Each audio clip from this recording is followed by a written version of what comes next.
Hello दोस्तों, welcome to my channel SS Study Adda. तो दोस्तों, आज इस वीडियो में हम लोग भारतीय संविधान के टॉप 30 क्वेश्चन डिस्कस करने वाले हैं। सारे क्वेश्चन मोस्ट इम्पोर्टेंट हैं, किसी न किसी एग्ज़ाम में पूछे गए हैं। तो दोस्तों चलिए शुरू करते हैं फर्स्ट क्वेश्चन से। आपका पहला सवाल है, भारत पाकिस्तान युद्ध 1965 के समय भारत के राष्ट्रपति कौन थे? तो दोस्तों आपका राइट आंसर हो जाएगा सर्वपल्ली राधाकृष्णन। अगर पूछ लिया जाए उस समय भारत के प्रधानमंत्री कौन थे, तो आपका आंसर होगा लाल बहादुर शास्त्री। चलिए अगला प्रश्न देखते हैं। आपका अगला सवाल है, राष्ट्रीय आपात किस देश के संविधान से लिया गया है? तो दोस्तों राष्ट्रीय आपात जर्मनी के संविधान से लिया गया है। इसके बाद अगर आपसे पूछ लिया जाए कि वित्तीय आपात किस देश के संविधान से लिया गया है, तो आपका आंसर हो जाएगा अमेरिका के संविधान से। वित्तीय आपात अमेरिका के संविधान से, राष्ट्रीय आपात जर्मनी के संविधान से। इसके बाद अगला प्रश्न है, भारत में नियोजन द्वारा आर्थिक विकास का सिद्धांत किसने दिया था? तो दोस्तों आपका राइट आंसर हो जाएगा एम विश्वेश्वरैया ने। चलिए अगला प्रश्न देखते हैं।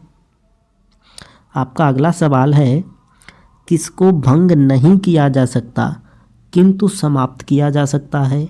तो दोस्तों जो राज्यों की विधान परिषद होती हैं उनको भंग तो नहीं किया जा सकता, लेकिन उनको समाप्त किया जा सकता है। तो आंसर होगा राज्यों की विधान परिषद। आपका अगला सवाल है, एकमात्र राष्ट्रपति जिन्होंने कार्यवाहक राष्ट्रपति पद से इस्तीफा देकर राष्ट्रपति का चुनाव लड़ा था। तो दोस्तों एकमात्र ऐसे कौन राष्ट्रपति हैं जिन्होंने कार्यवाहक राष्ट्रपति पद से इस्तीफा देकर राष्ट्रपति का चुनाव लड़ा था? तो दोस्तों आपका राइट आंसर हो जाएगा बीबी गिरी। तो दोस्तों आंसर होगा बीबी गिरी। ये प्रथम कार्यवाहक राष्ट्रपति भी थे। अगर आपसे पूछ लिया जाए कि प्रथम कार्यवाहक राष्ट्रपति कौन थे, तो आपका आंसर होगा बीबी गिरी। चलिए अगला प्रश्न देखते हैं। आपका अगला सवाल है, किसको 2 बार उप प्रधानमंत्री नियुक्त किया गया है? तो दोस्तों एकमात्र ऐसे कौन व्यक्ति हैं जिनको 2 बार उप प्रधानमंत्री नियुक्त किया गया है? तो आपका आंसर होगा चौधरी देवीलाल।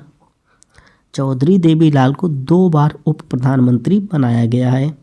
आपका अगला सवाल है, लोकसभा में अनुसूचित जाति के लिए कितनी सीटें आरक्षित हैं? तो दोस्तों लोकसभा में अनुसूचित जाति के लिए 84 सीटें आरक्षित हैं। अब अगर आपसे पूछ लिया जाए कि अनुसूचित जनजाति के लिए कितनी सीटें आरक्षित हैं, तो दोस्तों आपका आंसर हो जाएगा 47।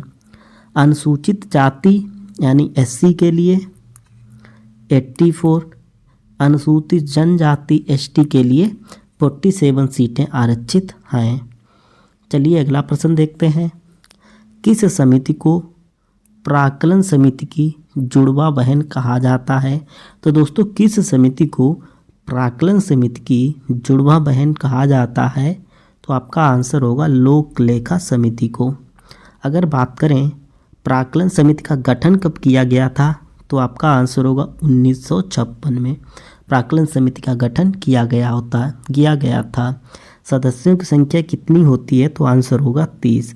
दोस्तों प्राक्कलन समिति में 30 सदस्य होते हैं। अब इसके बाद अगर बात की जाए लोक लेखा समिति का गठन कब किया गया था, तो आंसर होगा 1921 में। इसमें सदस्य कितने होते हैं? 15 तो लोकसभा से होते हैं और 7 सदस्य राज्यसभा से होते हैं। चलिए अगला प्रश्न देखते हैं।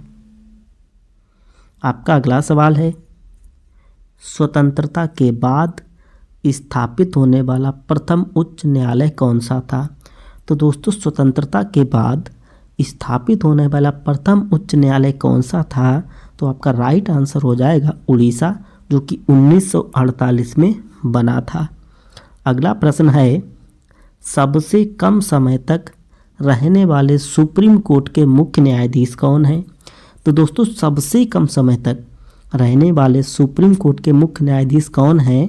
तो आपका आंसर होगा कमल नारायण सिंह। दोस्तों कहीं कहीं पे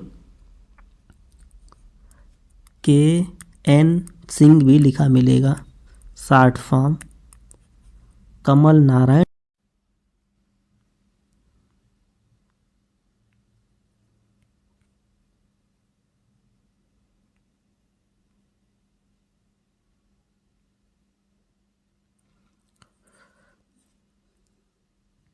चलिए अगला प्रश्न देखते हैं।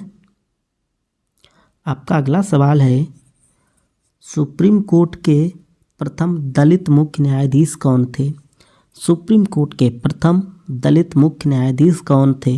तो दोस्तों आपका आंसर हो जाएगा के.जी. बालाकृष्णन। तो आंसर होगा के.जी. बालाकृष्णन।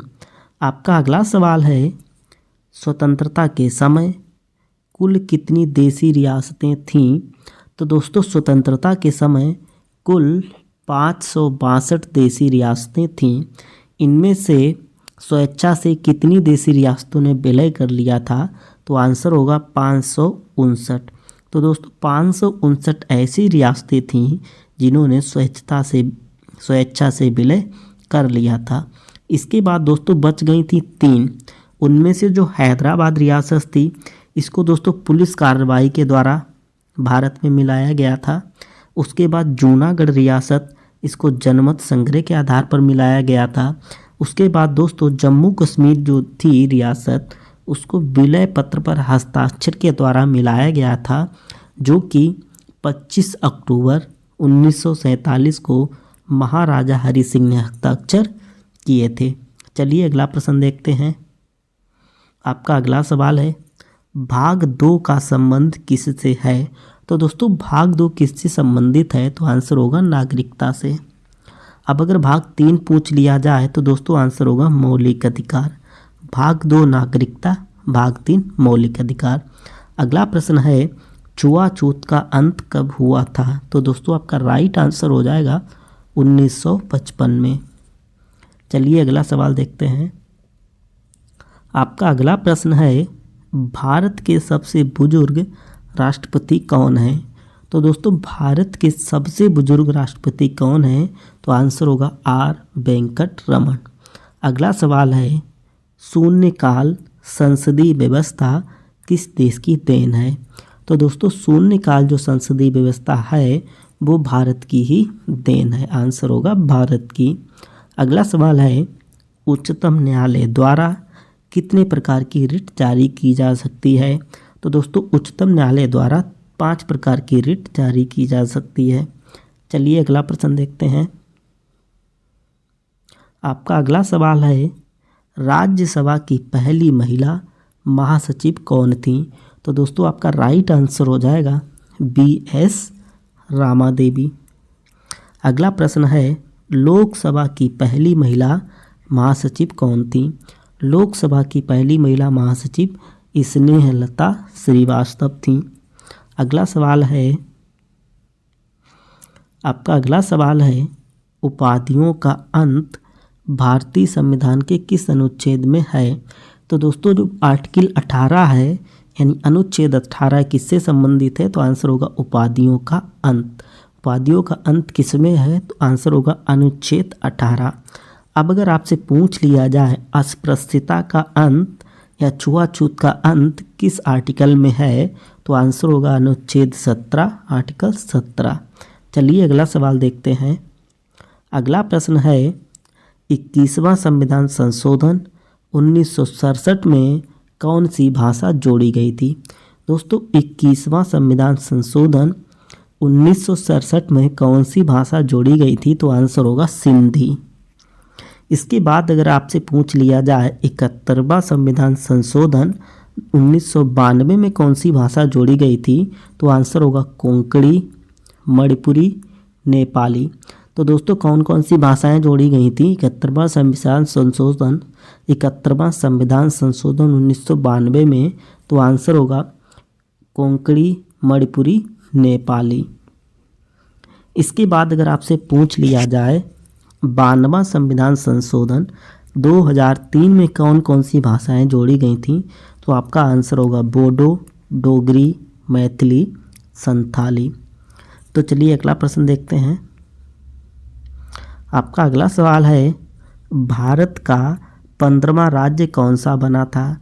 तो दोस्तों आपका राइट आंसर हो जाएगा गुजरात, जो कि 1960 में बना था। अगला प्रश्न है, SC/ST को लोकसभा में आरक्षण किस अनुच्छेद के तहत दिया जाता है? तो दोस्तों आपका प्रश्न है कि SC/ST को जो लोकसभा में आरक्षण दिया जाता है किस अनुच्छेद के तहत दिया जाता है? तो आपका राइट आंसर हो जाएगा अनुच्छेद 330। अगला प्रश्न है भारतीय संविधान के भाग 17 का संबंध किससे है? तो दोस्तों भारतीय संविधान का भाग 17 किससे संबंधित है? तो आंसर होगा राजभाषा। इसके बाद में अगर आपसे पूछ लिया जाए भाग 18 किससे संबंधित है? तो आंसर होगा आपात उपबंध। या आपसे पूछा जाए आपात उपबंध भारतीय संविधान के किस भाग में वर्णित है? तो आंसर होगा भाग 18।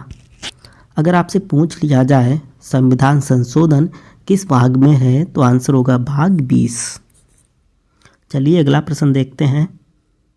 आपका अगला सवाल है राज्य का नीति निर्देशक तत्व एक ऐसा चेक है जो बैंक की सुविधा अनुसार अदा किया जा सकता है, किसका कथन है? राज्य का नीति निर्देशक तत्व ऐसा चेक है जो बैंक की सुविधा अनुसार अदा किया जा सकता है, किसका कथन है? तो दोस्तों आपका आंसर होगा KT शाह। KT शाह का कथन है। आपका अगला सवाल है नीति निर्देशक तत्वों को भारतीय संविधान की अनोखी व्यवस्था किसने कहा है? तो दोस्तों किसने कहा है? तो आंसर होगा BR अम्बेडकर ने। चलिए अगला सवाल देखते हैं। आपका अगला प्रश्न है 1999 में कारगिल युद्ध के समय भारत के राष्ट्रपति कौन थे? 1999 में कारगिल युद्ध के समय भारत के राष्ट्रपति कौन थे? तो आंसर होगा KR नारायण। अगर आपसे पूछ लिया जाए उस समय भारत के प्रधानमंत्री कौन थे? तो आंसर होगा अटल बिहारी वाजपेयी। आपका अगला सवाल है प्रस्तावना की भाषा किस देश के संविधान से ली गई है? तो दोस्तों आपका राइट आंसर हो जाएगा ऑस्ट्रेलिया के संविधान से। चलिए अगला प्रश्न देखते हैं। अब दोस्तों अगर बात की जाए ऑस्ट्रेलिया के संविधान से क्या क्या लिया गया है, तो आंसर होगा समवर्ती सूची ऑस्ट्रेलिया के संविधान से, केंद्र राज्य संबंध ऑस्ट्रेलिया के संविधान से, शक्तियों का विभाजन भी ऑस्ट्रेलिया के संविधान से लिया गया है। दोस्तों इसके बाद अगर आपसे पूछा जाए संसदीय शासन प्रणाली किस देश के संविधान से लिया गया है, तो आंसर होगा ब्रिटेन। तो दोस्तों इसके अलावा ब्रिटेन से क्या क्या लिया गया है? ब्रिटेन से दोस्तों एकल नागरिकता भी ब्रिटेन से लिया गया है, विधि निर्माण की प्रक्रिया भी ब्रिटेन के संविधान से लिया गया है, विधि का शासन भी ब्रिटेन के संविधान से लिया गया है। तो दोस्तों आपका अगला और अंतिम सवाल है पंचायती राज का शिल्पी किसे कहा जाता है? तो दोस्तों आपका राइट आंसर हो जाएगा बलवंत राय मेहता को। तो ओके दोस्तों, यहाँ तक हमने भारतीय संविधान के टॉप 30 क्वेश्चन डिस्कस किए हैं जो कि मोस्ट इम्पॉर्टेंट थे। वीडियो देखने के लिए बहुत बहुत धन्यवाद।